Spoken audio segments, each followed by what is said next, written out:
It is Wednesday night, and you know what that means. Tell them Canada Dry. Well, it's Wednesday. Is it Whopper Wednesday? No. It's not Whopper Wednesday. Hot take. I hate Burger King. I think it's the worst food in the world. Mr. Isaac said there was a line in his town. There was. That's because this town is so small and that's all they have and they don't know any better.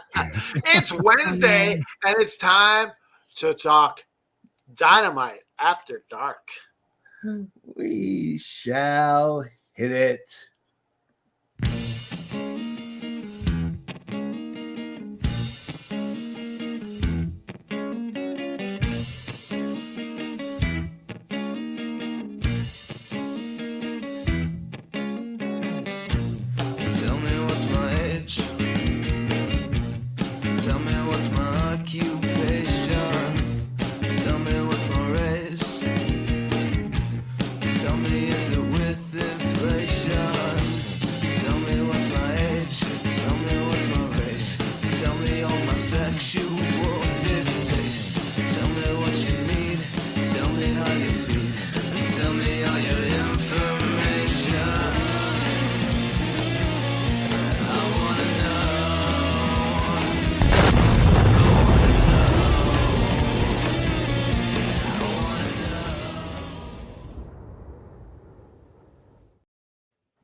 Man, if you guys could see what happens in backstage when we play our video, holy Christopher Columbus. I have a whole interpretive dance.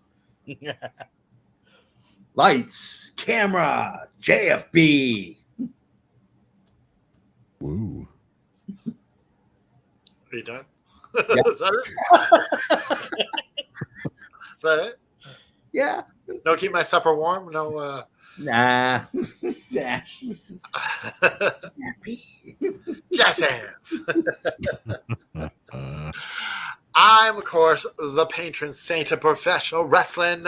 I am that gingered up, bubbly son of a bitch. I'm Canada effing Dry, and I'd like to give a shout out to my good friend, Bad Take Cade. The guy's got the worst takes ever. Yeah. Like, we were talking in the chat the other day, and he's like, Goldberg's the man. Goldberg's the man. And I'm like, how can you be a Bret Hart fan and a Goldberg fan at the same time? You can't. It's impossible. No, yeah. That's like saying I like Luke Skywalker and Darth Vader. You can't like you. I mean, Caleb is a fan of both the Eagles and the Chiefs. I mean, I guess it's possible.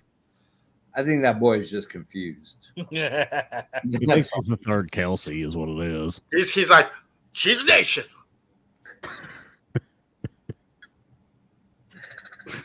You think fed the Kool-Aid in this faction. That's all I'm going to say. Anyways, this guy. Hold on. We have a message from Noob. Breaking news. Yeah. Hello, everyone. I missed most of AEW Dynamite because I was having a haircut today. Ooh. Quick question. Right. That's how he talks. What kind of haircut is having you missing a show that airs at 8 o'clock on the East Coast? Just curious. So I'm scheduling my haircut. At 7:45. I'm just kidding, Noob. We love you. Yeah, this guy right here in the corner. Normally it's this guy from Indiana, but apparently he's on. Well, let's just say he's on. Rich is unfortunately he's under the weather. Yeah, he's on a special assignment. Under the weather, my ass. He's on a special assignment. The AFW network heads have us toppling third world country governments at the same time. So that's what it is. Say that part out loud. Oh. Introduce yourself, good sir. Well, good evening, ladies and gentlemen. You'll know me as the voice of Saturdays here on the AFW network. I'm the effing expert, Mr. Isaacs. Good evening, everybody. Good evening, indeed. He is, of course, the host, one half of Magic of Wrestling, and the voice of the Garage. Yeah, and soon to be the voice on my voicemail.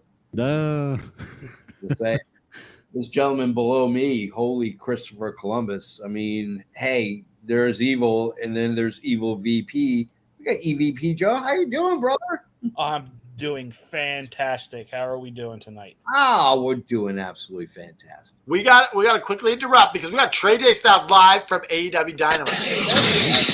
Whoa. man? Hey guys, how you doing? How you doing? Yeah. I just want to say hi. I'm here.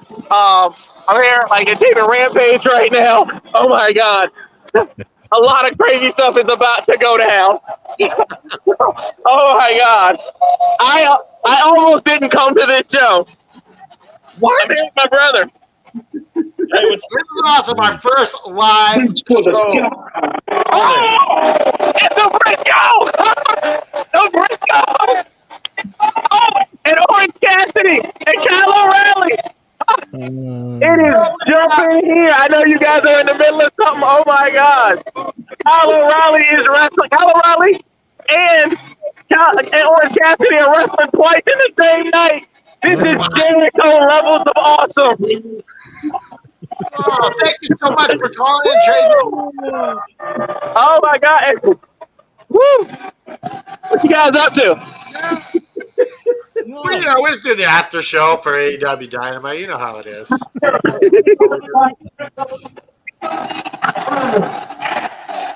is awesome. But I don't want to interrupt too much. I just wanted to say, hey, didn't want you guys to go through a live show without a live moment from me. So I will see you guys. I will see you guys next time. Have a good Thank one. you so much for calling in. Trey J. Love you guys. Love you guys. Love you too. Oh, This my is God. awesome. Our first. Like, he just topped me and Shane Oh, yeah. because he did it right from the arena. Yeah. Yep. Like inside the arena, we could see He the Bob wrestling. Barkered us. Son of a bitch. I don't know if y'all saw, but earlier tonight, like he was going live in our Facebook group. Yes, that Yeah. was cool. That was really cool. Yeah. That was awesome. Yes, this is all part of the new AFW network. This Yeah. is a new experience you get. Right here on the AFW network. We got the special iPhone 22. It's not even out yet. The AFW 5 network years. hooked us up so we could stay in constant live communication. So before you're rudely interrupted, go ahead, introduce yourself, EVP Jeff. Oh, I did introduce myself. I don't even remember what we was talking about until You're changing. just introducing yourself. I interrupted because we had a live. I didn't want to miss our live. No, I'm good. You know, it's me. It's EVP. Here to talk some wrestling on a good Wednesday night. All right. Yeah. Gonna have to counteract some of JFB, but you know what's new. Oh, yeah. Let's say this. We start off with a match for the TBS Championship. It's going to be Mercedes Moné. She's going to be taking on Hikaru Shida. Here's a couple of my notes.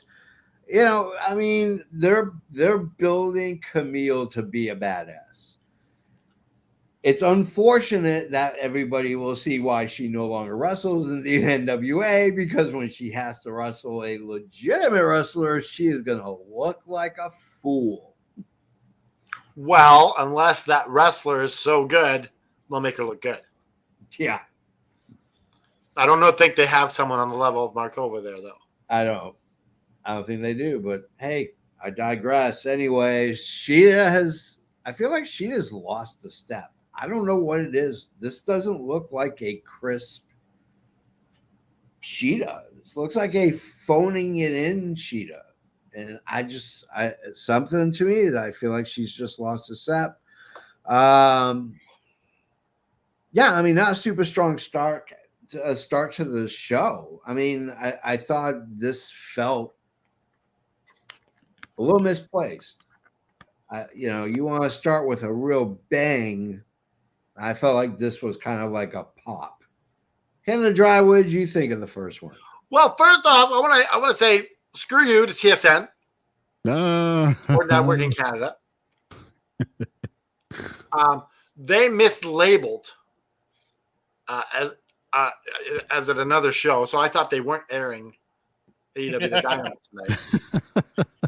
Had to go to some wonky website that gave me 6 viruses and and I won a car or something. I don't know. And then I bitched at Shane. I was like, they're not even showing. He's like, oh, they are. It's just labeled wrong. I'm like, like Arnie ass. I just want to say, since you got the 6 viruses in a new car, welcome to America. Yes. Exactly. So yeah, I am very anxious for AEW to leave TSN in Canada. So I'm hoping that contract is over and they move over to Sportsnet since WWE is going to Netflix in Canada. So hopefully they make the switch. So I was only able to catch the end of that match because I was busy trying to like figure out how to watch the freaking thing. Yeah. So what I did see of Camille, I thought she looked good. I did agree from what I did see of Sheeta. She did seem a bit off. Yeah. I wonder if her passion is just gone. Because like when you're like, I'm not gonna be pushed to the top. Like maybe you can get a bit whiny, and you lose your passion. I don't know. I mean, it's been out there that she's not the easiest person to work with when she's not getting a push. Like there are other people that have talked about they're not fans of Sheeta, Britt being one of them. Wow, Brett. So, what do you think, Mr. Isaacs? Yeah, I thought the match was okay. I agree with what you guys are saying about Sheeta, and I think I mentioned this the other night on the Garage that, and again, I'm not saying this for any like aesthetic or any kind of shaming or anything. She looks like she's put on some weight, and I think that's affected her athleticism a bit. She just seems off. Something's off about her. Like she's kind of gotten slightly out of shape. I don't know if there's a motivation issue. I don't know if there's a health issue. Hopefully not a health issue. Motivation's a little easier to overcome than that. But yeah, I don't think she looked that great. I thought Monet looked pretty good. I like the dark red hair. Thought that was a nice touch to switch up once in a while. Yeah. And Camille looks fantastic. I mean, I don't know what she's going to look like when she steps in the ring. It's been a long time since I've watched her wrestle. Yeah. But I mean, she looks like a monster compared to Sheeta.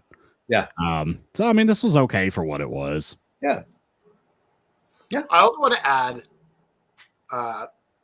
that it seemed really odd that Camille didn't come and try and kick Britt's ass, just pull her out. Yeah. Yeah. It seemed kind of weak that they just, come on, you're the bodyguard and you can't like. I mean, I think that Tony Khan has the same problem that Vince McMahon has when it comes to booking women. I think that's a problem. I think he needs to find someone that knows how to book women's wrestling the right way and get them into that position. Now, if there's another backstage fight at All In, it's going to be Monet and Baker, right? Probably, yeah. No, it'll probably be Baker and Alicia. Yeah. Because these two are like major divas. And I'm not going to be surprised at all if something comes out that these two didn't get along or like had some kind of altercation. Yeah, but I'm kind of tired of hearing about yearly backstage. Now, MJF said that this thing has been blown way out of proportion. Oh, of course, it's what dirt sheets do. It's how they make their money. Yeah, it wasn't as large as what they're making it. Like he's like I'm not best friends with Britt Baker, but I'm excited. Did you hear what he said? Did either of you watch his Cultaholic interview? No, I did. I watched his Wrestle Talk interview today. I watched that one too. These are so funny because he's running down England like crazy. It's hilarious. But like they asked him about the Alicia and Britt thing, and he's like, "Oh, I'm not dating her." He's like, "I'm sleeping with her, but I'm not dating her." I just thought it was funny. On the Wrestle Talk one, like they asked because I guess Alicia said something nice about someone else. He's like, "Oh, that's unfortunate. I'm gonna have to stop sleeping with her now." If anybody hasn't seen these interviews, you should. He wears the American jacket, and like the guys are asking him like, have you seen anything cool since you've been in England? He's like, well, all you guys have to offer is just some shitty clock. Yep. Talking about Big Ben. And he did the Hulk Hogan thing in Rev Pro. Yeah. I'm a real American. Yeah. Yep. Fight for the rights of every man. Yeah. Except for the UK. Yeah. Oh, dear God. All right. Let's go to EVP. Joe, your thoughts on the first match? So I agree with you. I never in a million years would have picked this to start Dynamite off. Just because it goes against every booking decision I've ever seen TK make when it comes to opening a show, considering you have Orange Cassidy in a match. Yeah. And you have who else? I'm sure there's other people who always open, but Yeah. I thought the match, Sheeta's a little off, but I thought this may be the best that Monet has looked in an AEW ring, honestly. Yeah. I really and I agree with you, Mr. Isaacs. I love that red hair. There's just something about it that's just Yeah. she looked amazing. Matt B wants to know that he's a real American and he can sing. Okay. I mean, I can sing too, but am I good? That's up for debate. No, Matt claims that he can sing really good. Yeah. Have I broken? Never heard him sing. I can't be a. I mean, even if I have, I don't have the good enough ears to say what is. Maybe I will get him to send a recording to me of him singing "I'm a Real American," like the Hulk There we Hogan go. song. And we'll post it here on the show next week. That sounds awesome. That's a great idea. I like that idea. I think we should get Shane to do a cover called "I'm a Real Canadian." Yes, that could be the answer, right? Like the next week, we'll get Shane to do it. I like it. Yeah, but overall, I thought the match was good.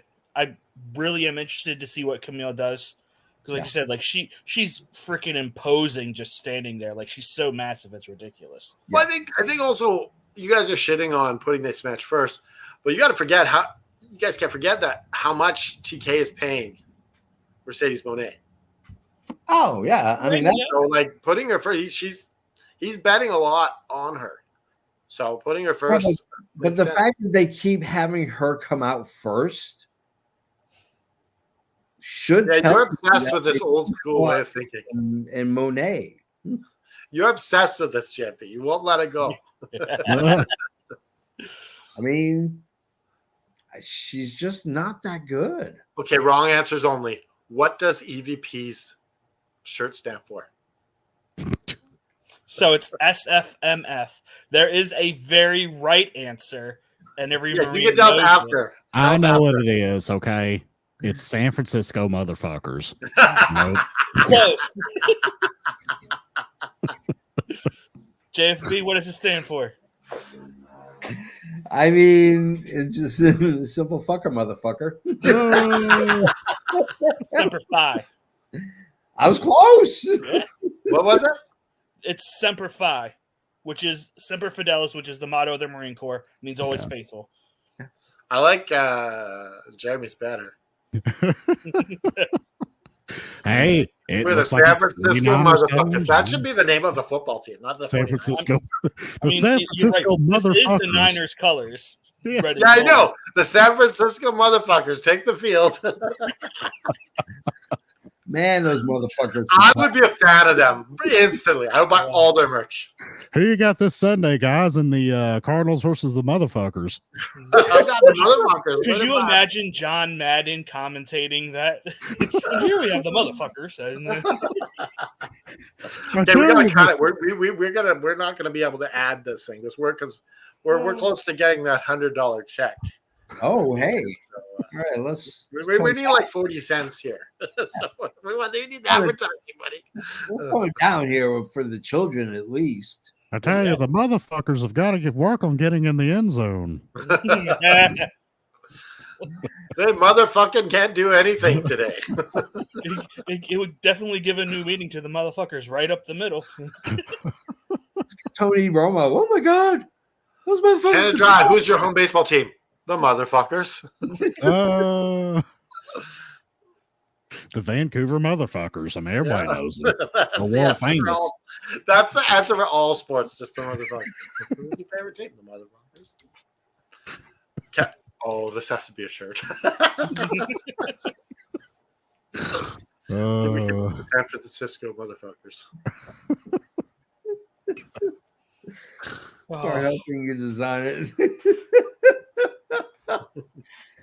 Oh my God. We got a footage of Hangman beating up Jeff Jarrett. And Renee is back with Jay Lethal. Sure enough. Oh. It's like the video package didn't end. Yeah. It didn't end for a second match. Page versus Lethal. Here's a couple of my notes. Since you don't want to walk to the ring, you want to go for an interview. Hangman will help you. He'll give you the assist. I mean, let's be honest. That's what he's there for. He's your point guard. Gives you the assist, the pass. I like Taz. Let the men work. Let the men work. Lethal went a lot of early offense. Man, that Page's Deadeye is just solid. Like, I've seen a lot of people use it. Nobody hits it like he does. Canada Dry, you go first. Yeah, this was a good match. I like seeing what the fuck is his name? Lethal. Page? Jay Lethal, yes. Yeah. I want him to go back to the machismo character. Like, we need him to go back to the machismo character. I miss it so much. I do too. Yeah. But yeah, this was a good match. They just put a figure out of Black Machismo. Yeah, Black Machismo, like, Yeah. Maybe it's a sign of things to come. Yeah. like maybe just have him get wonked on the head and he just becomes Black Machismo. That's what they did in what was it in TNA? I think he had amnesia and just thought he was the Macho Man. Yeah. I mean, that's Yeah, legit. just have him get wonked on the head in the back by something, and then Jeff Jarrett's guitar. Or it could have been- Jeff Jarrett needs to betray him, and yes, that's perfect. I mean, we could just have Hangman's Deadeye be the reason he goes crazy. Yeah, but yeah, I enjoyed this. Good match. Yeah. All right, Mr. Isaacs. It was a solid match. I'm not sure where they're going with this, with Hangman just attacking them for seemingly no reason. But they should have done the Lance Archer thing where Justin Roberts was like beating his opponent down the ramp. It is Hangman Page. But I mean, I thought this was an all right match. I think Jay Lethal is very, very underrated and very underutilized in AEW. I mean, he's legit one of the best wrestlers in the company, and he's got an excellent pedigree. Was a long-time Ring of Honor World Champion. I'd like to see them do more with him. I think he's still got some juice in the tank. I think he could still go. Yeah, like talk about bringing Shelton Benjamin. You already have a Shelton Benjamin. Oh yeah. Yeah. I mean, Jay Lethal is fantastic. Yeah. Like, I want to see more Jay Lethal, but I like this match. I'd love to see like a House of Lethal. Run back to House of Truth angle from ROH. Yeah, bring in Truth Martini. Truth Martini. Man, that guy fell off the planet. Oh,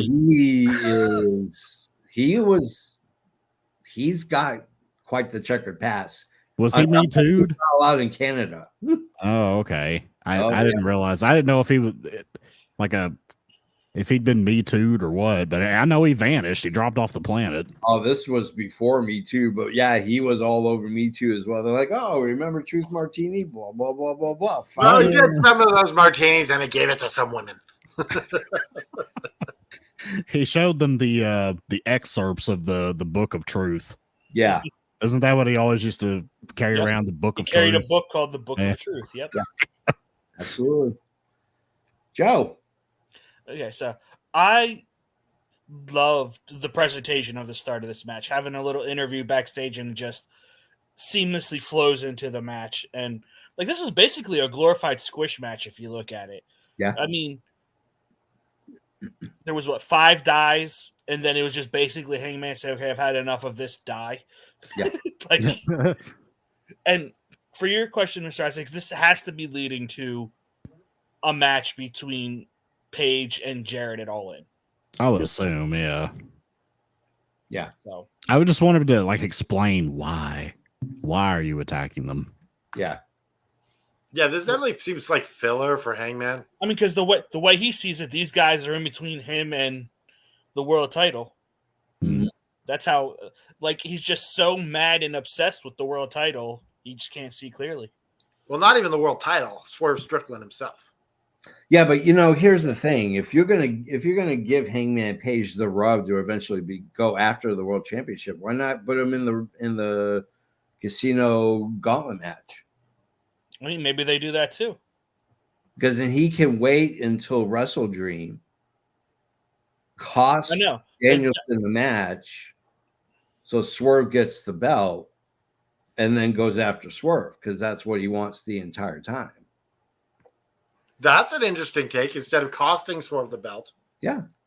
Yeah. Like, I'm the only one who gets to take the belt from him. Yeah. So that's an interesting way to do it. Yeah. Let Hangman stew, because I mean they keep talking about this righteous path, and I think that's the character he's going to portray. They are hammering that idea in. So to him, it's righteous indignation is basically what it is. Like, he's basically saying, I'm gonna do everything in my power so that Swerve gets the belt, so I go after Swerve and I kick Swerve's ass and I win the belt back. Now we have a much more interesting Hangman Page run. This makes sense. Go to our video package, Rev Pro. Those who don't know, well, Inside Baseball, it's the home promotion of a young Will Ospreay. This is where he basically got his start. Not so much here. I mean, he really this is where he became Will Ospreay. Is that Rev Pro. MJF was there. He wrestled the match, gave the opponent a beatdown. Here comes Ospreay for the save. I love how they're making MJF defend the belt in other places other than Dynamite. It's how this belt should have been booked in the first place. Yes. Yeah. And I like how they're booking it with MJF because he's playing the obnoxious American heel. And while it hasn't really kicked in here just yet, everywhere else it makes sense. Mexico, England. So as he goes on these tangents and wrestles in these different locations, he's going to play up that arrogant American character. Which I don't think there's ever been an American patriot heel before. Yeah. I don't think so. Yeah. Sergeant Slaughter for a little bit. So but he was an Iraqi sympathizer then. Yeah. he wore the toe. Yeah. He said, I want my country back. The curved boot that was given to him personally by Saddam Hussein. Yeah. they went all out on heels back that's then. some kayfabe shit right there. Anybody else want to comment on the video, Rev Pro?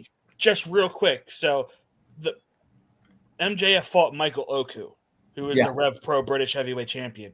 Yep. And all reports are he's getting ready to sign with AEW. Yep.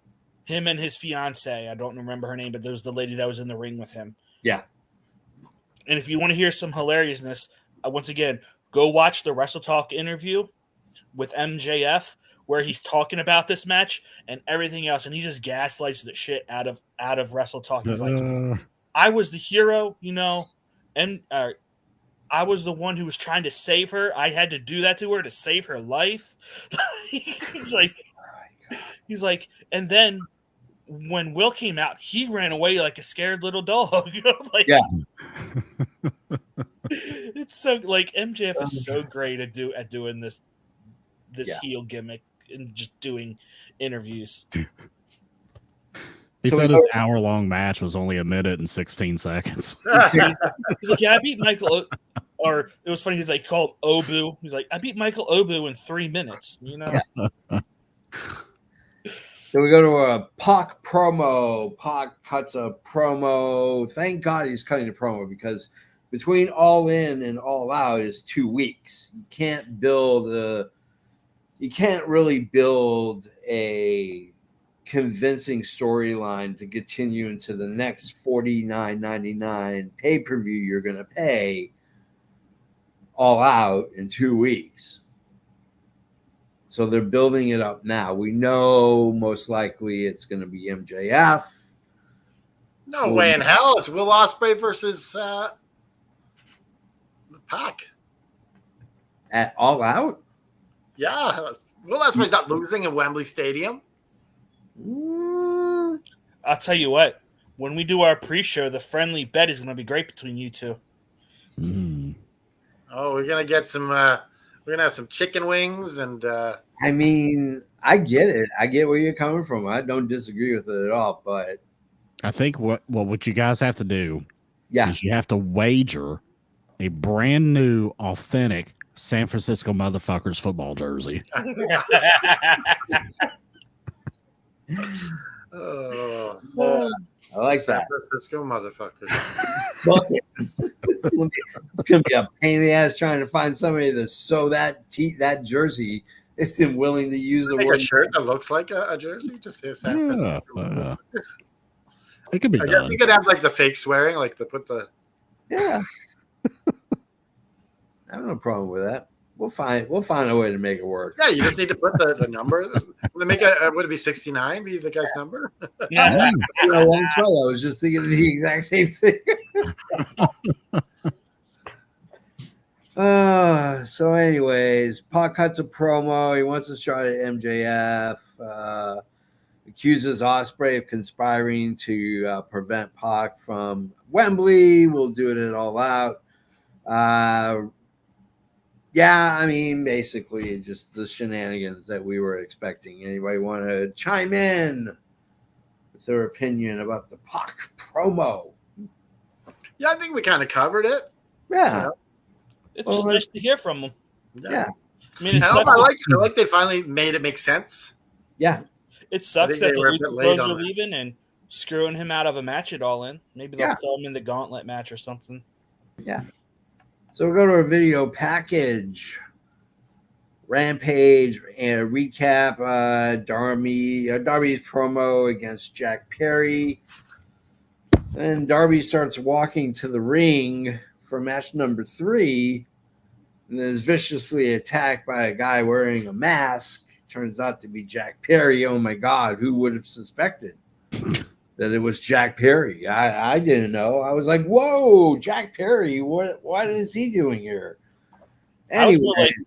I was like, wait, who's Darby Allin facing tonight? Because I didn't hear anything about a match advertised. It was just nobody. Yeah. So sure enough, Jack Perry's going to squash Darby like a small little bug. And let me just say, no matter how hard you push that cart, it's not going to equal the amount of pain that he felt from getting hit by a New York City bus. Just saying. Anyways,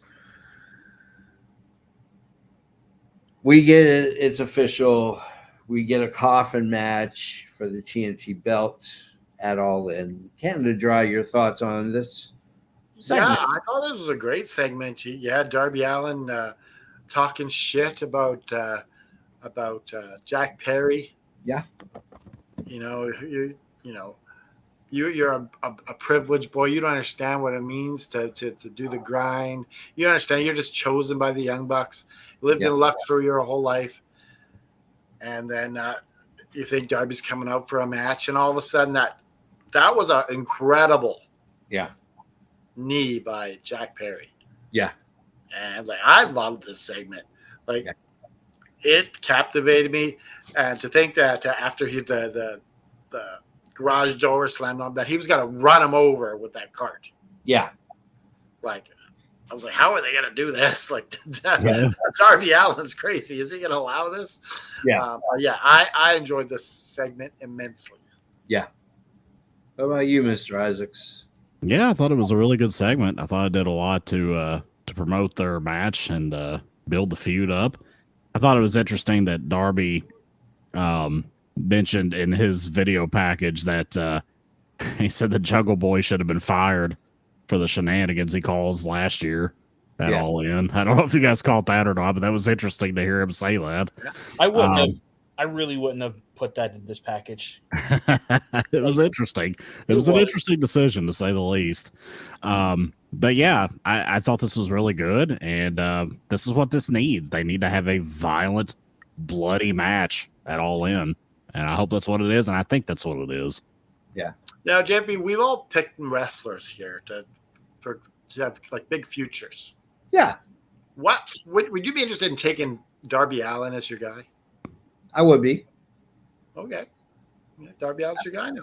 Yeah. I mean, to be fair, I think the reason why no one's picked Darby is because like he's already made. Yeah.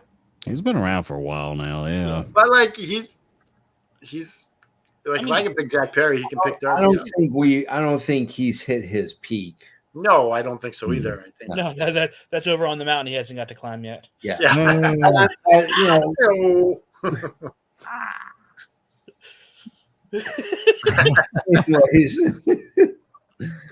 Oh. Listen, he's not going to hit his peak until he finally shoves something up his ass on live TV, Yeah. which will happen eventually. Yeah. Should we make it so you could trade, like, because maybe we could help Mr. Isaacs here with his guy, because Yeah, you locked me in with somebody like 2 years ago. So we started. This was the birth of it. Yeah. If someone wants to trade you, Mr. Isaacs, you were the one who was so confident in your pick.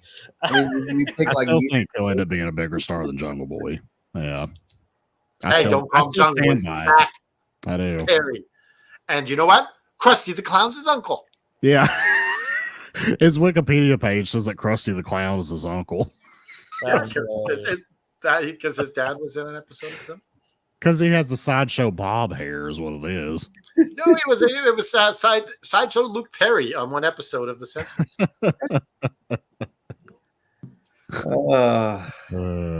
Mariah May. Looks like it's going to be one of the Tony Storm movies, but it's not. Talks about the mistake of being alive while Mariah May was at the same time. She cuts this brilliant heel promo, brings up the loss at Wembley. Come on, we know she's not going to drop the belt, right? This bet between me and you is going to be good, because I think she is. I think Mariah May is your new champion. It's her moment. I think Mariah May is winning the championship. Yeah, I do too. A star is born. It's wishful thinking. She's British. Come on. Oh no, she's not. Tony Storm is Australian. Tony Storm is Australian. I'll get my countries right. Listen, as long as you don't fall asleep on the show, we're good. Australia started out as like a British, like it's a penal colony. Yeah. A penal colony? What this is okay. Well, that's Dynamite After Dark. And we've already It's got a penal this colony. MF going on, Yeah. so Yeah. We can talk about penal colonies all night long. Could you imagine committing a crime in England? They're like, okay, your punishment is to go to Australia. It takes you like 6 months to get to Australia. We're just taking this to some random country in the southern hemisphere, and you're going to stay there forever till you die. hey, 8 out of No, this. I didn't imagine they didn't just send him there to live in the woods. I imagine there was That's because there's no woods in Australia. True. He's like, I'm going to invent the surfboard, mate. I asked Liam if he had any like relatives that got deported to Australia, but he didn't know of any.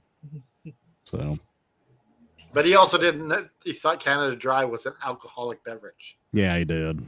So I just want to say definitely something. If Jack Perry and Darby can get a stipulation, this match better be like a first blood match. If any matches ever deserve that stipulation, it's this match at All In. that would be really good. AEW hasn't done a first blood match yet. Yeah. I feel like Darby at some point is going to do a first death match. Whichever one of us dies first loses. Well, yeah. I'd watch that. I watched that, man. I'd watch that show. My God, seriously, come on. Who doesn't want to watch a human being die on live TV?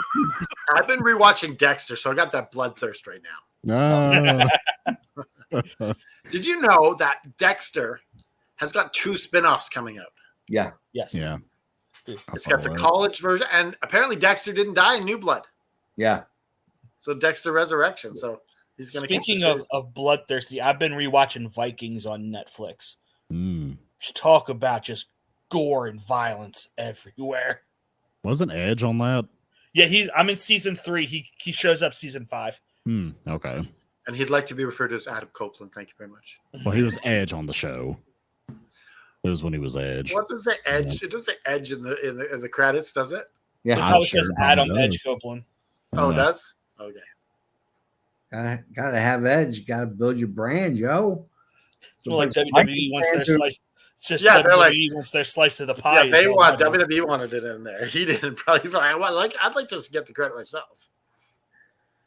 So we get this Mariah May, and then we get. I just can't forget the San Francisco motherfuckers.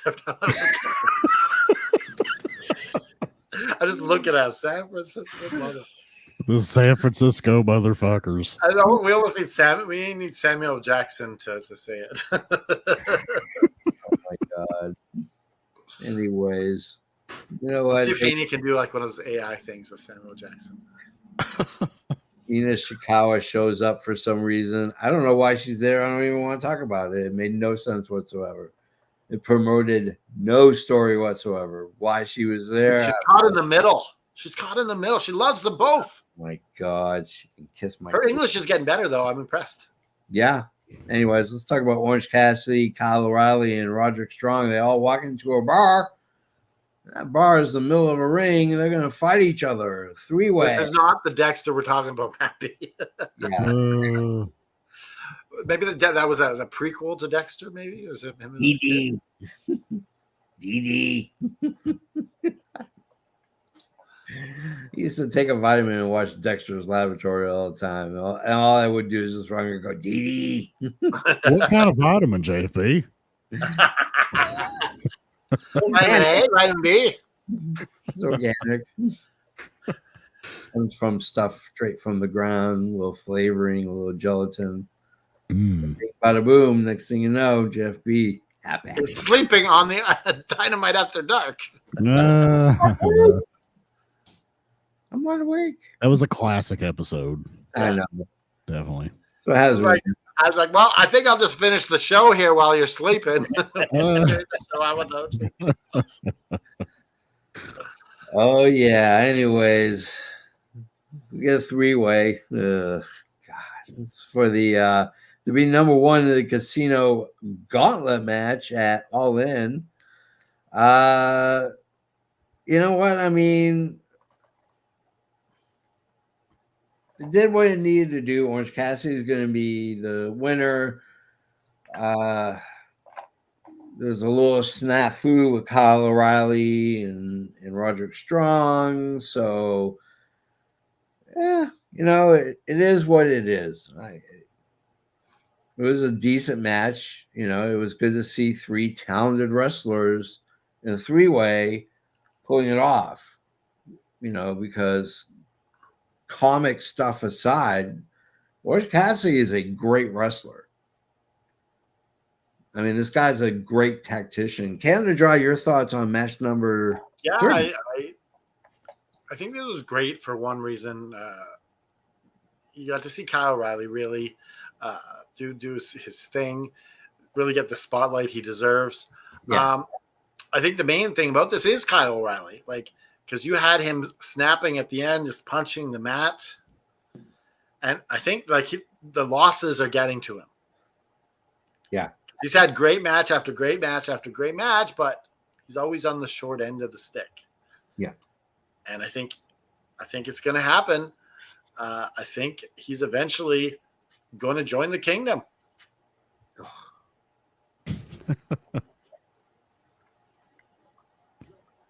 He's going to get tired of losing, and he's going to join the kingdom. Where he'll just be running off of TV and show up at Ring of Honor. Well, no, I think the kingdom's going to reform in the fall. Yeah, with Cole and Kyle O'Reilly, and they'll be the full kingdom again. Okay. Who are they going to fight? The San Francisco. Ever that beep they want. now we censor it. Yeah, the San Francisco mother beep. We've run out of our allotted grace. Yeah, we have no more room. I'll chip in a quarter. Yeah, Mr. Isaacs, your thoughts? I thought it was a really good match. I enjoyed it. It was pretty fast paced. Yeah. You guys know I'm not the biggest fan of Orange Cassidy's gimmick, but as a wrestler himself, he is really solid. Yeah. I love Kyle O'Reilly. I love his jujitsu style moves that he does. I can really appreciate that now. And Roderick Strong, that chop he delivered to Orange Cassidy when he was on top of the ropes, Yeah. like sounded like a tree snapping. Yeah. Like, I mean, it's just absolutely brutal. I thought this was a really fun, good, fast paced match. I enjoyed it. All right. Joe. First off, I'm just going to say, when Kyle O'Reilly finally turns, like, it's going to be heartbreaking because you can see, like, you saw several instances in this match where Orange Cassidy saved Kyle O'Reilly from some knees from Roddy Strong. Yeah. But I will say, I love the fact that they made a match for the number one position in this gauntlet match because it goes back to Roddy's complaint about the last gauntlet match about how it ended before he got a chance to come out and have an impact on the match. Yeah. So that's always good. Yeah. He wants it to be them from Kansas City, not San Francisco. Screw Kansas City. They have good barbecue, but screw the football team. We don't like Kansas City here. Yeah, and screw you, Kush. Kush is a big Kansas City fan. Yeah, he is. Kansas City. Let's go to our Renee. She's in the back with Claudio and Okada. To be honest with you, I'm just kind of like, thought maybe we were going to get some violence, but we didn't because both guys are wearing suits. Okada cuts a promo where he ends it with the word bitch. Claudio, it was two very incoherent, very thickly accented gentlemen cutting promos. Just doesn't work. Like, even Renee looked a little confused. Like, I don't understand a word they're saying. I'm just moving the mic. I mean, it was, I don't know. Anybody got anything to add? We can move on. I have one thing. Yes. I do agree with Claudio at the end of that interview. I really hope we get serious Okada next week and not goofy Okada. Yeah. Because those two will be able to put on a banger of a match. Yeah. For sure. Yeah. Okay. I like the fact that Claudio called himself a bitch at the end of this. Yeah. Like, you're right, I am a bitch. All I know is this. We get the trios champs, the patriarchy. Killswitch still doesn't have the belt. Like, Mama Wayne is on. And Mother Wayne has it even on the AEW website. Yeah. Yep. That's crazy. That's hardcore story. EVP Joe was saying that some of the WWE marks were complaining about this. Oh, yeah. Community. I've seen my share of those posts. I made this comment earlier. I was like, some of these wrestling fans say, oh, AEW doesn't do stories or AEW doesn't advertise. So they start doing stories and start advertising. And the same fans are like, no, don't do it that way. I'm like, shut up and just go away.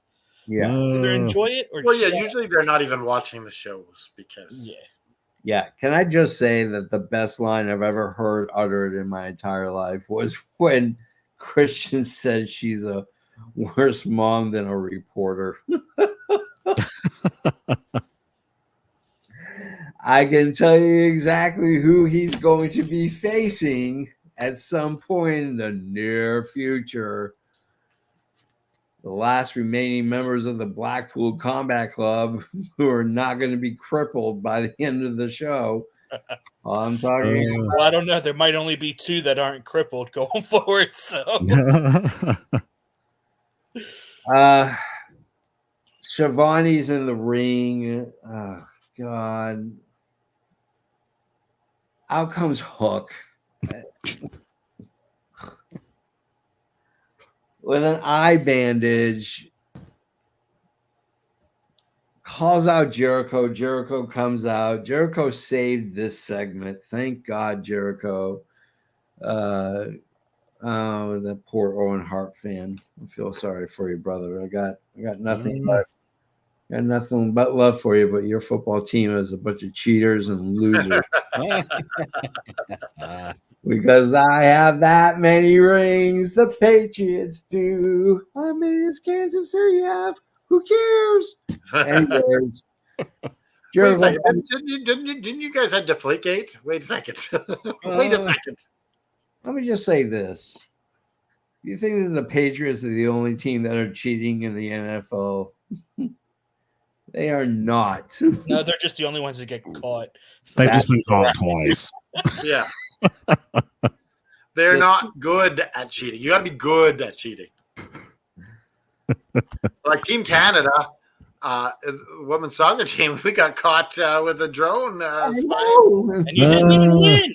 The Olympic spirit, my friends. Well, we got caught. We can't win if we get caught. Oh man. Anyways, Jericho comes out. Hi guys. Hi Hook. Hook.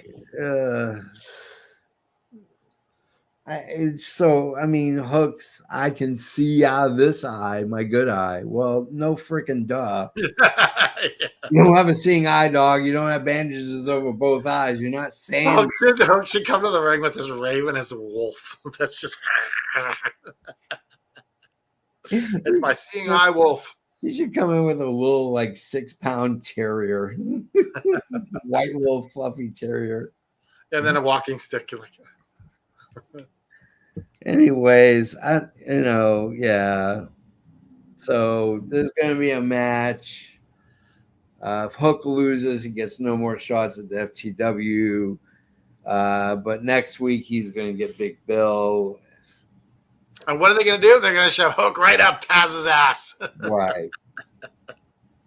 Does anybody want to mention this or talk about this?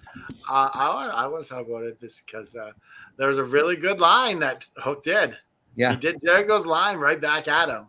Yeah. You'll never, ever be the same again. Yeah. And that was really good. And then Taz is like, I've heard that line before. Can we talk about how horrible Hook is at cutting promos? Oh, that was brutal. This was so painful. The kid does not know how to cut a promo at all. He has zero charisma. This was his. He's been doing it for a while, and this was for sure his. It was bad. He needs his father to be his mouthpiece. Here's the thing. How can you be the son of one of the best promo givers in the world? Taz has some of the most epic, historic promos of all time. Oh, yeah. All he cut when he had a broken neck against Sabu were pure platinum. Well, here's the thing. I think he just needs someone to bounce back and forth off of, because he was really good with Samoa Joe. Yeah. So he just needs someone to bounce back and forth with, to kind of vibe with, I think. Yeah. I just want to say one thing. When he got really close up to the camera, he just looked like a mini Ortiz to me. And that's not a good thing in my eyes. No. The Acclaimed and the Bucks, the very gentlemanly Young Bucks. Matthew and Nicholas Jackson, they're taking on the Acclaimed. The Acclaimed don't wait. The shenanigans immediately. We finally get to the bell. The Bucks look pretty good despite having not really done tag team wrestling in about 3 or 4 months. Since they won the belts, we haven't really seen them with the exception of one eliminator match. Yeah, one eliminator match. That's it. I'm like, what? But I digress. Anyways, way more physical than I thought it was going to be. You know what?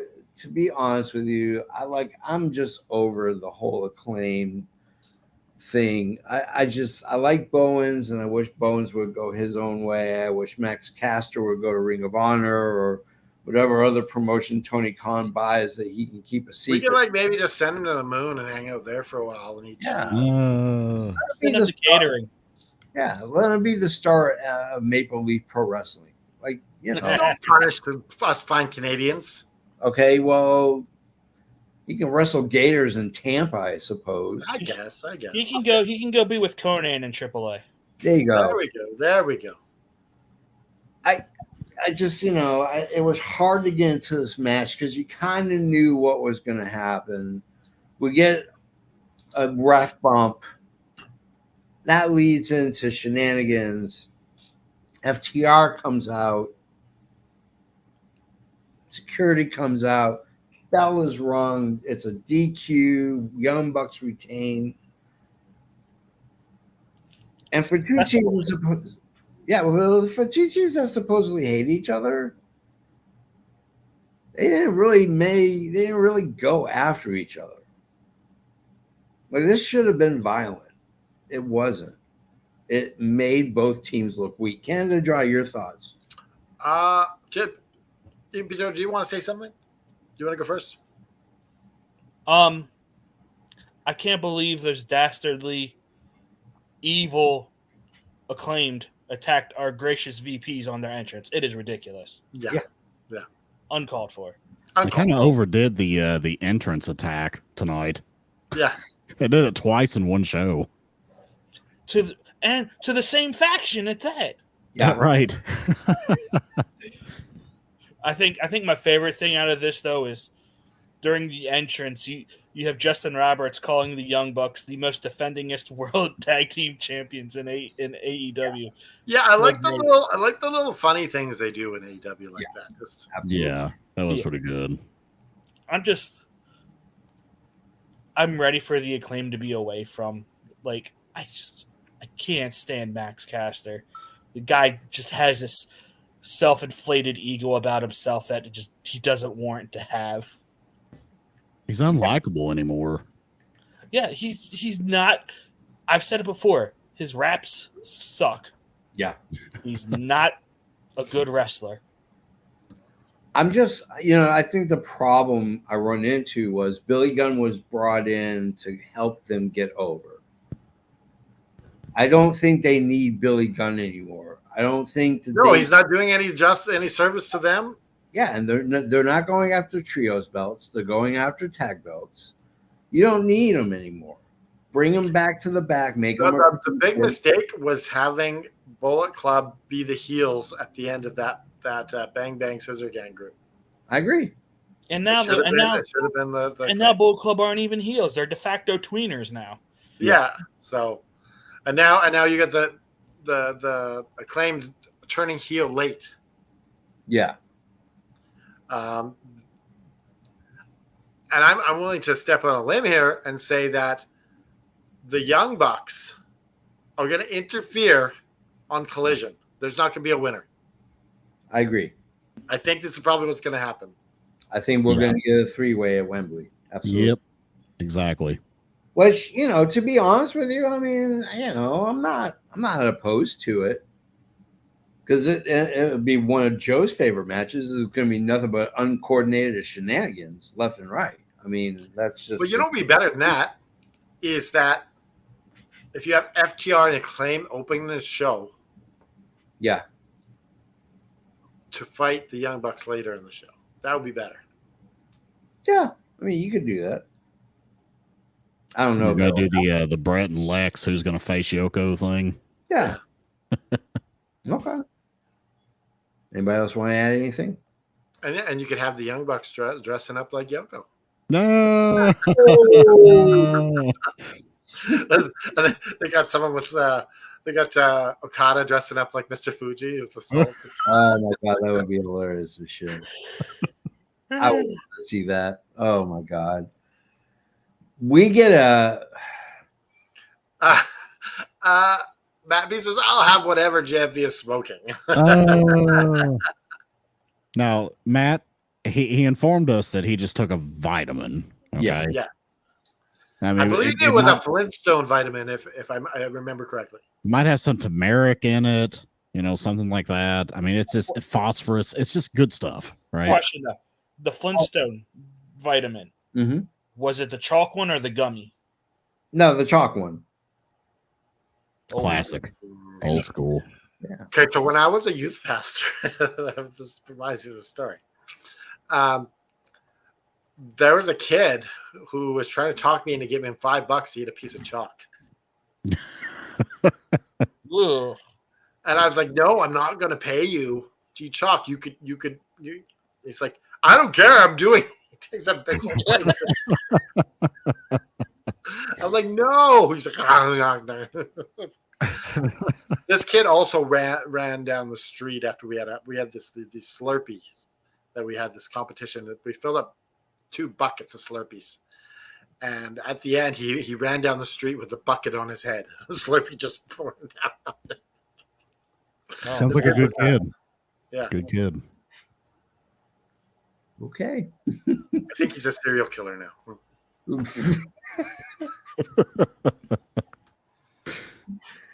We have an unsub, ladies and gentlemen. He could be within a 60-mile radius of Canada Dry. Do they call him He's not allowed near me.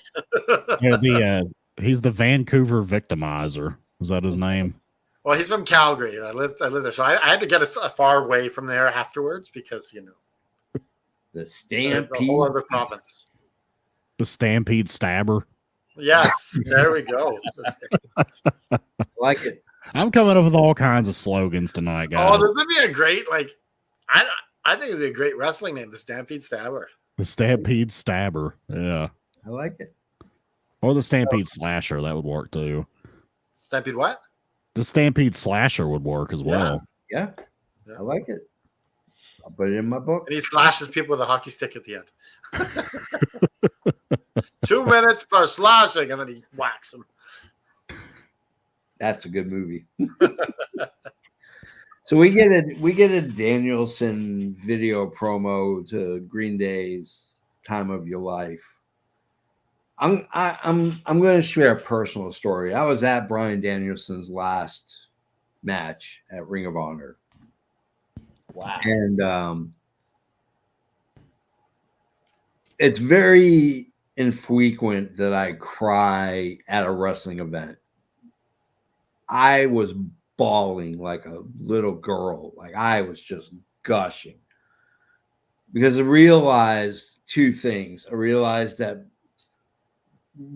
independent wrestling lost one of its greatest champions.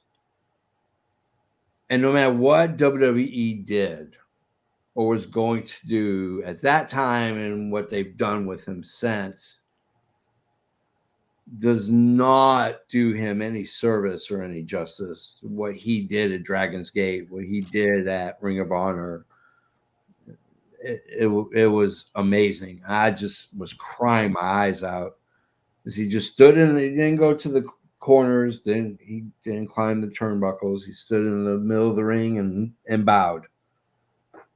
And it was a great feeling.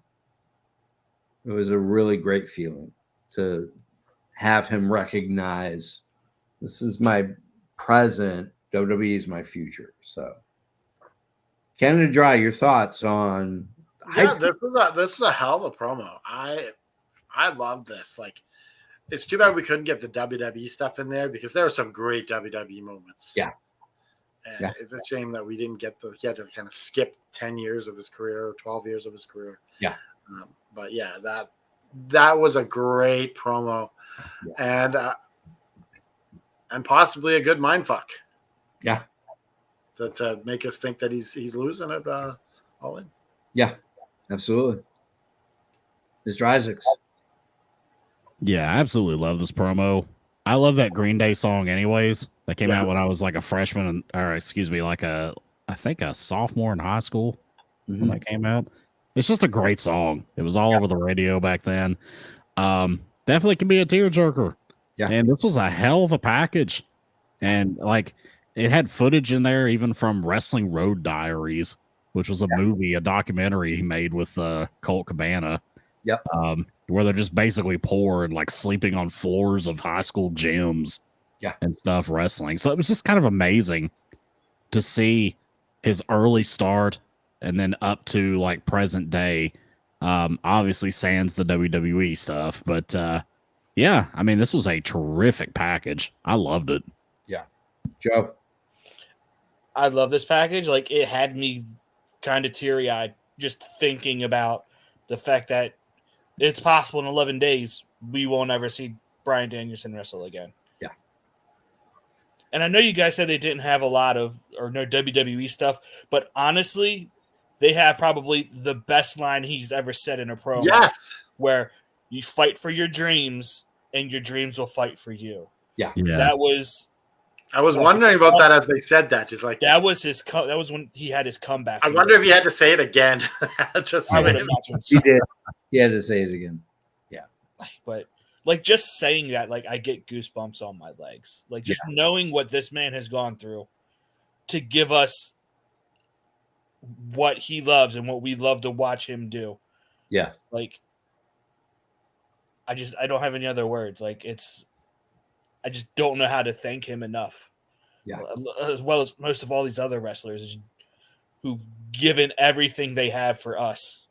Yeah. So Yeah, it was an interesting thing that Daniel Bryan said in his last interview that he put his body through hell just trying to get noticed. Yeah. Yeah. So like even before he was in Ring of Honor and all that stuff, he was putting his body through hell. So like his body is it's breaking down. Oh yeah. I mean, clearly he had to disappear for a while. I mean, Neck issue and everything. I can tell you this. I played soccer from the time I was 9 till I was about 38, 39. And I have come back from major injuries half the time than what the doctors recommended because you just don't have a choice. Like, I'm not going to give up my spot. You have that mentality in your head. You got to keep going and keep going and keep going. And that's the mentality he had. And to be honest with you, like, yeah, the travel schedule of WWE is hectic as hell. I mean, it's 300 days. So I had a pinched nerve in my back this week. Yeah. And you're just like stiff, it's painful. Yeah. And, I just got the pain in my knee and I'm just like, I'm walking up the stairs at work and I'm like, I was saying, how? Like, I've just got this from everyday life. Imagine what it's like to be a pro wrestler. How they're feeling at like 50, 60. Like it takes me a few minutes to get out of bed. I mean, my knees are shot, my neck is shot, my back is shot. Like it's there's nothing I can do outside. And you didn't take any wrestling bumps. And, I mean, I've taken a couple, but not to the extent that Bryan Danielson's ever done. But it's amazing to think that he had it a lot more easier in the ring in WWE than he ever did in his Ring of Honor and now his AEW run. I mean, not to say the bumps weren't real. I mean, they very much, they very much are. I mean, look, they retired him. I mean, favorite songs from the 2000s. There we go. New pick it. Your favorite. Can we narrow that down to like maybe a favorite band from the 2000s? Because just to pick one song is song's kind of hard. Like I don't do well with like a favorite song. Like that's too broad for me. Do we do band instead?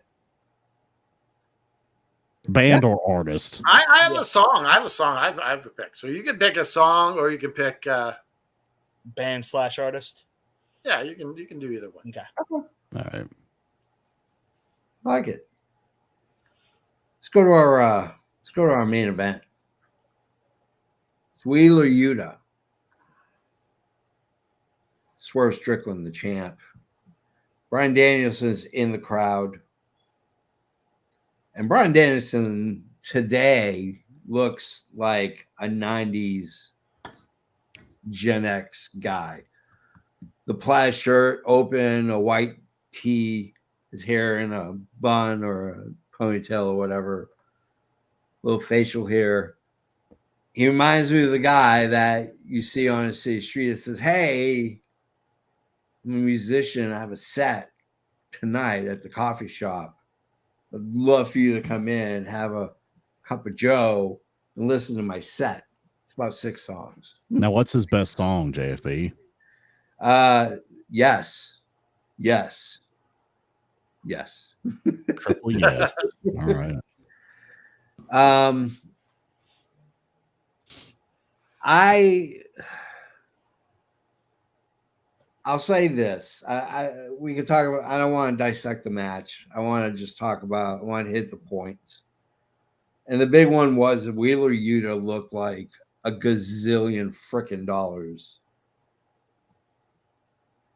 I've been high on Wheeler Yuta for some time, and I'm even higher than I am now. This is a guy who I see in 4 or 5 years being a major player in AEW.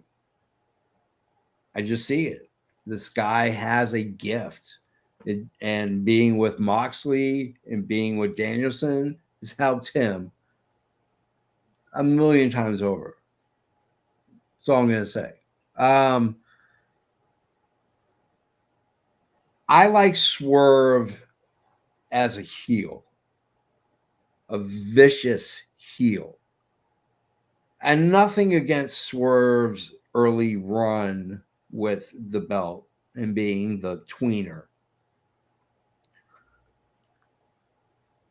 He talks about eviscerating him in front of his daughter, Birdie.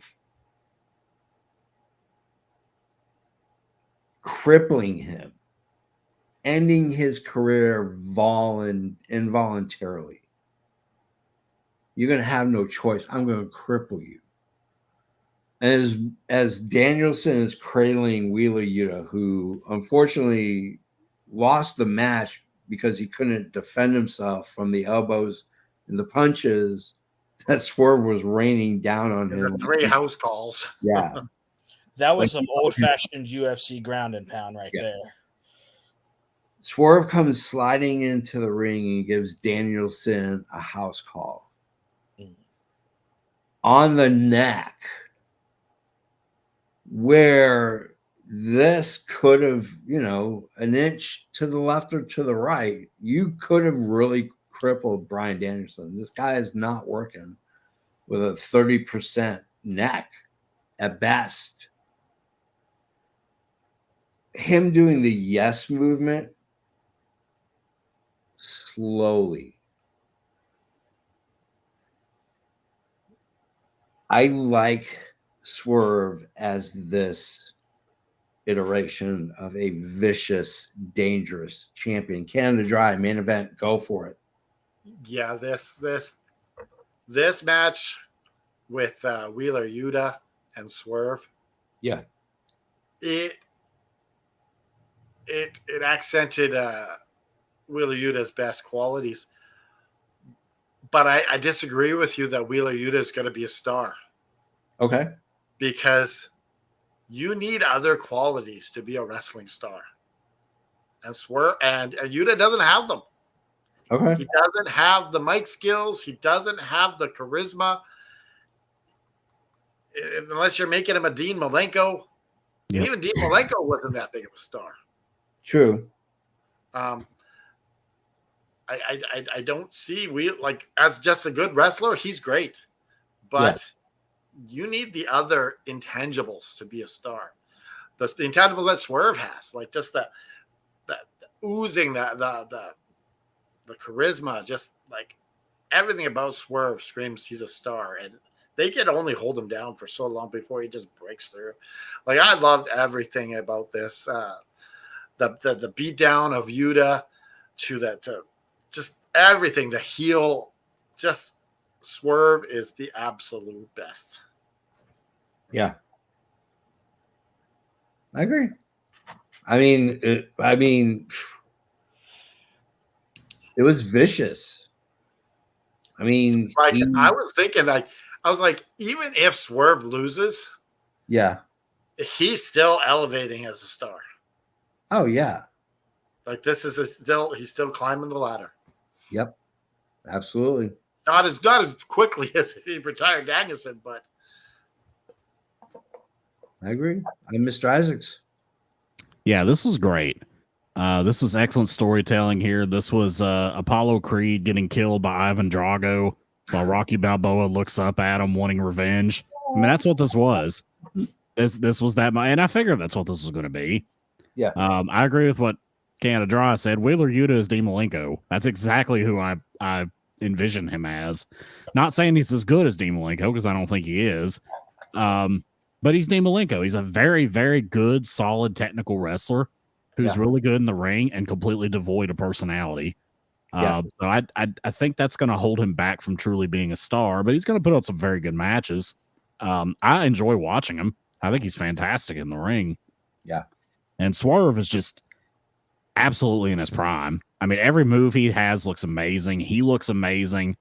The way he was dragging Yuta out and barking in Danielson's face was amazing. Yeah. This was just awesome. This was exactly what it should be. Yuta got just enough offense in before Swerve just absolutely killed him. Yep. And yeah, I mean, I thought this was great. I love Danielson chasing off Swerve and then Swerve sneaking back in and hitting the house call on Danielson. I thought that was amazing too. It's a great way to finish this. It was a great way to cap this off, and did a lot storytelling wise to build up their match. Yeah. Now, Mr. Isaacs, I want to just quickly touch on this. Do you think Garcia has the same problem as Wheeler Yuta? Yeah, I do. Yeah. I mean, Garcia's got more charisma than Yuta, but I think Yuta's a better technical wrestler than Garcia. So it's like if you could just take them both and splice them together, you might have a really good star. Yeah. Yeah, but here's the thing. I've seen a few matches online of Garcia before he signed with AEW, and he's a good technical wrestler. I think he needs a little. I don't think Garcia has the personality either. Oh no, he doesn't. It's like that's my thing. I think they're very similar in that. He just has that stupid dance. Yeah, this right here, this poster has more personality than Daniel Garcia. Sorry, this is even if you just got here, you may defend him as your turn. I'm just saying, but if Daniel Garcia comes back as the Red Death character, where he's not this goofy guy, yeah. But I want to point out something for both Garcia and for Yuta. Yeah, if they're great wrestlers, stick them with a manager. That's what they used to do. You have us. Could you imagine you turn Wheeler Yuta heel with him wrestling and put Stokely as his mouthpiece? Mm-hmm. He's going to get over. You could do the same thing with Garcia. Yeah. That's what WWE used to do all the time. WCW did it. If you suck on the mic, guess what? We have people who specialize in it, and they're going to be able to do your job. And we might as well throw Hook in there too. Hook, exactly. Yeah. Like, now that was said, if you're giving 4 to 5 years, I could see Garcia and Yuta both improving on the mic if given the opportunity. Well, if you look at Bret Hart's early time, he was horrible on the mic. Yeah. By 97, he was as good as anyone. Yeah. Well, you know why? It's because he knew he needed to work on it, and that's what he did. He worked on it. And I think the kids today wrestling are either, I got it or I don't, but I'm going to give it the college try, you know. But like for every great MJF, you have like 50 other guys who are just like okay at best. I can do moves. Yeah. Those kind of wrestlers. No, I think like even like when we do talk about it in AFW league, you know, some of us never did a promo before, but like if you do it a few times, you get better and you get better and you get better. I mean, I think it's just a matter of stepping out and try. Like even Caleb, he's gotten better. Yeah. Oh God. Look at all of us on this podcast from when we were first on a podcast. Yeah. Where we are now. It takes repetition, and you just have to do it.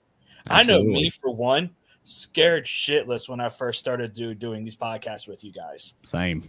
Like my stomach would churn and turn in knots. Like I hate public speaking. Yeah. That's why like I can do this. But if you give me my phone and say, hey, Joe, go cut a promo for AFW, I can't do it to save my life. Well, the weird thing about that, Joe, is that you were waiting for your chance to get in there, and you were just like, I'm waiting. but you were still nervous. Yeah. You know what? I know I wanted to do this because I don't have friends that I can talk about with wrestling. So this has been like a release of just. That's cool. Let me tell you about my experience. I look forward to. I was scared to death when I first did my podcast with Liam, and then I got kind of used to him after a few times. But the moment I was scared shitless, excited but scared, was when you guys invited me to do this show.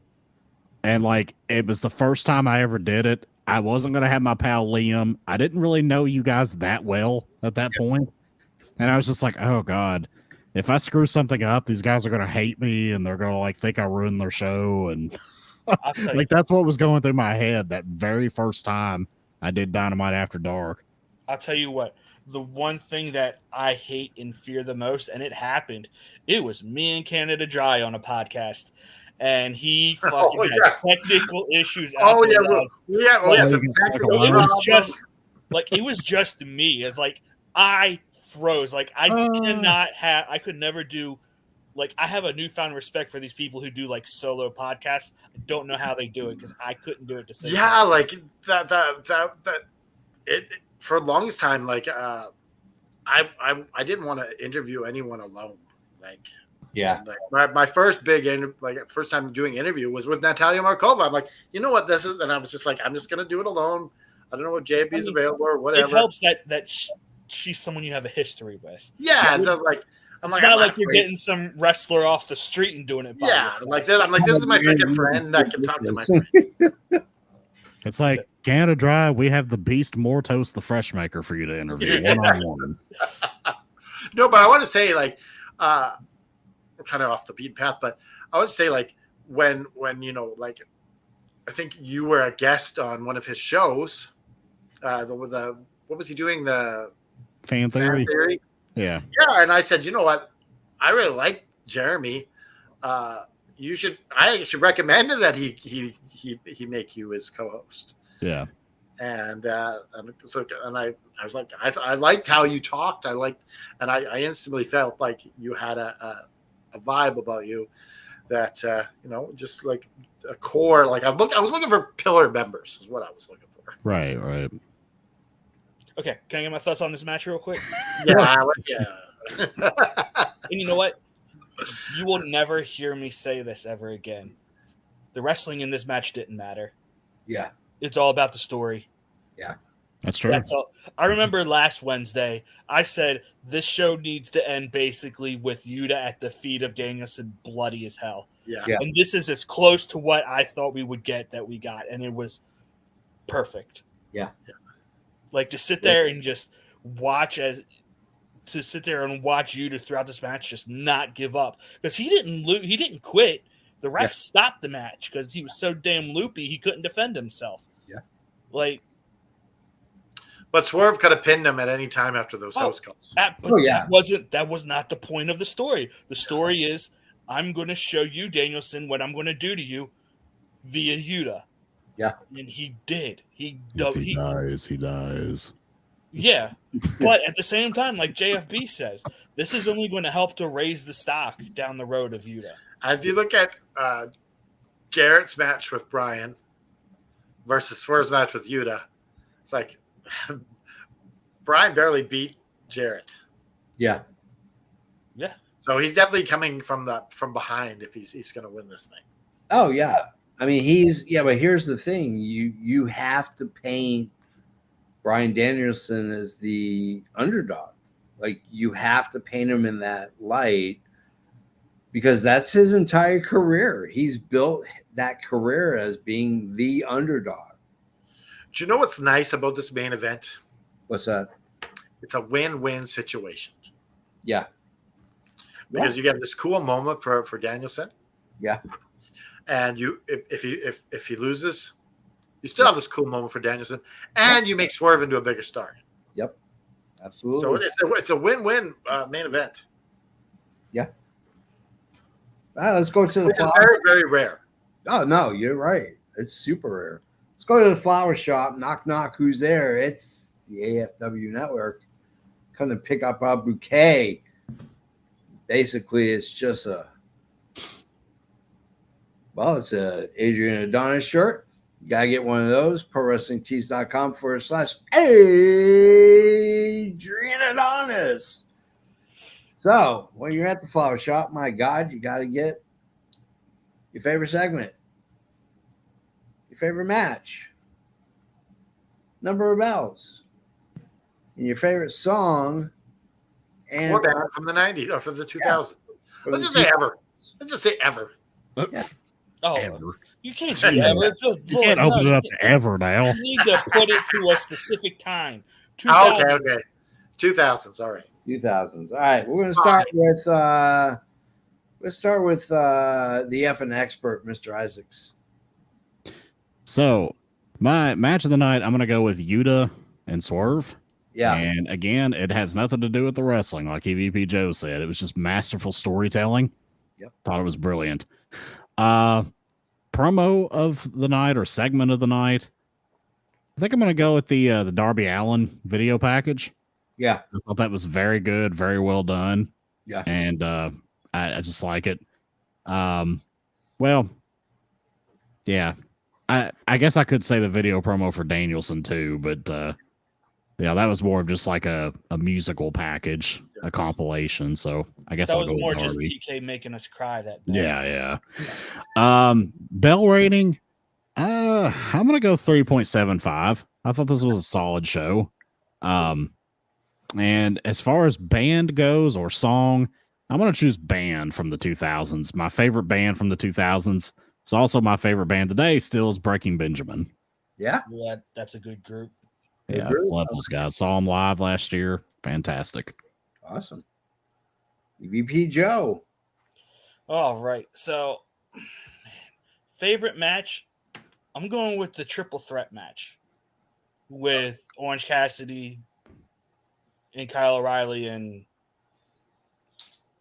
who was the third? I'm drawing a blank. It's been a long day. Roddy Strong. Yeah, Roddy Strong. Yeah. Nice segment. Oh, there were so many good, like for me, at least so many good video packages tonight. I think I'm going to go with, I'll give some love to the girls, to Mariah May. Okay. I really enjoyed that video package. And then I'm with you, Mr. Isaacs. 3.75 feels like a really good score for this. And then I'm also going to choose a band, and this band, like, first couple albums, I knew, like, I could listen to every song and I loved it. And it's Linkin Park. Rest in peace, Chester. Like a lot of their music really does resonate with me. Yeah. Great choice. So, Yeah. Excellent choice. I'm going to go because I know Canada Dry wants to Bob Barker my ass, so I'm going to go. My favorite match was the main Okay, showdown, bitches. Wheeler Yuta versus Swerve was my match of the night. I mean, if you wanted wrestling, yeah, the triple threat match was the way to go. It was the best wrestled match, but sometimes wrestling just doesn't matter. It's the telling of a story. My favorite segment, I mean, there's a lot to choose from, but to be honest with you, the Danielson video package hit me right in the feels. I have a special connection with Bryan Danielson. I always have. I think, he came at the right time for pro wrestling. I think he came at the right time. I think he embraces the old school and the new school, sometimes to the detriment of his own health. The show, I thought was okay. I thought it was good, but I wish it was better. For me, with All In coming up very soon and people talking about ticket numbers and all this other jazz, you want to have strong showings as you go into All In. And I think that this was the prime opportunity.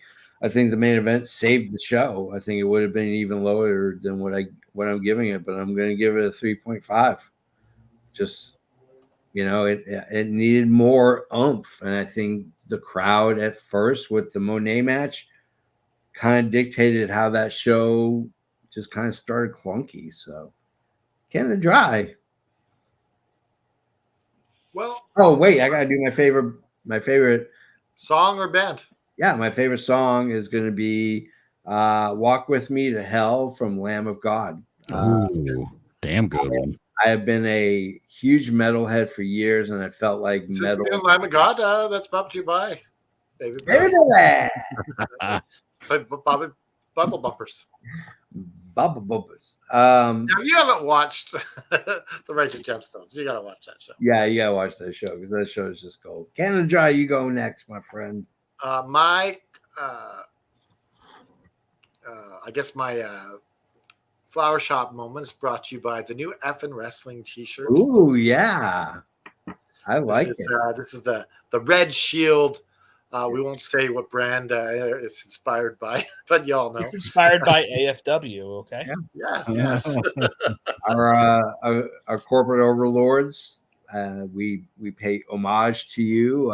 Said Canada Dry. You know what's really suffering lately? What? The Shield. We need to bring back that Shield to prominence. And sure enough, Canada Dry said, "You're on." And came up with that shirt. Woo. All right, so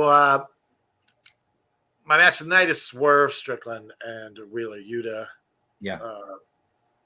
We will miss you, Wheeler Yuta. You sacrificed yourself well. I also like the Darby Allin. Allen, you sacrificed your well. We will miss you as well. But he doesn't die, so he'll be back next week. Yeah, he doesn't die. No. There was this episode of Saturday Night Live. Yeah. That the Spoons were on there. And they play the song Underdog. And I just love this song. Okay. It's just a catchy song. I don't know if the Spoons ever had any other hits. Yeah. Never even heard of the Spoons.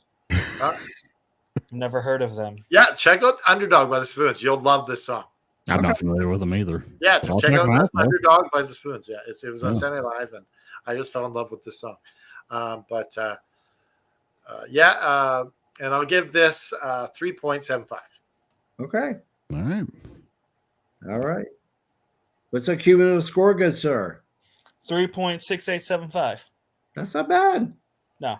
Not bad. CFB tanked the show, tanked the no. But hey, I will say this though.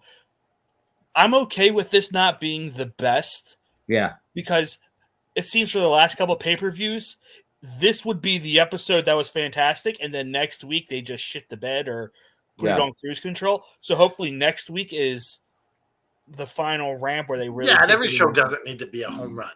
Yeah, absolutely. Sometimes you need a seeing eye single. Dude, I've said it. Sometimes you just need Caleb's Wrestler of the Week. Yeah, Caleb Bain, Wrestler of the Week. I said this last week. Like this last 2 months of Dynamite have been like some of the best Dynamite that we've had since like the beginning of the company. It's been some of the best wrestling. Period.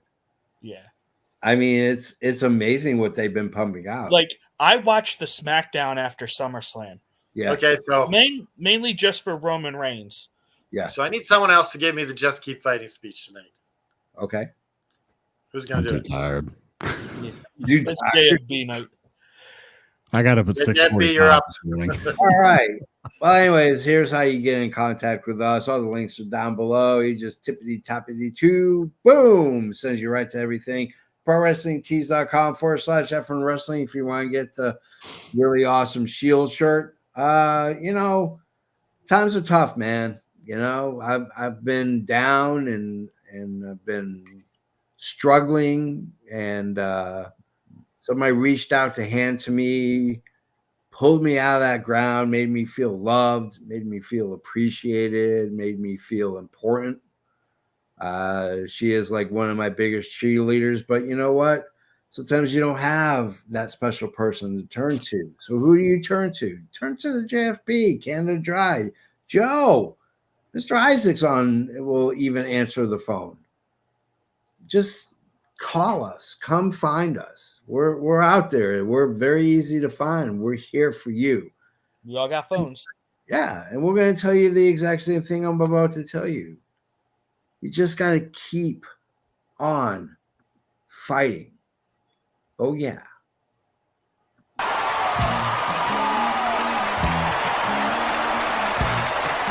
This has been an Effin' Worldwide Media production.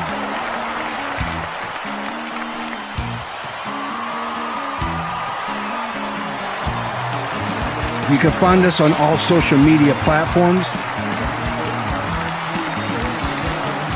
like Facebook, Twitter, and others.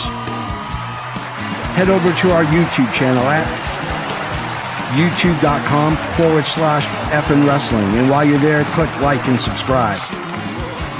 Want some swag?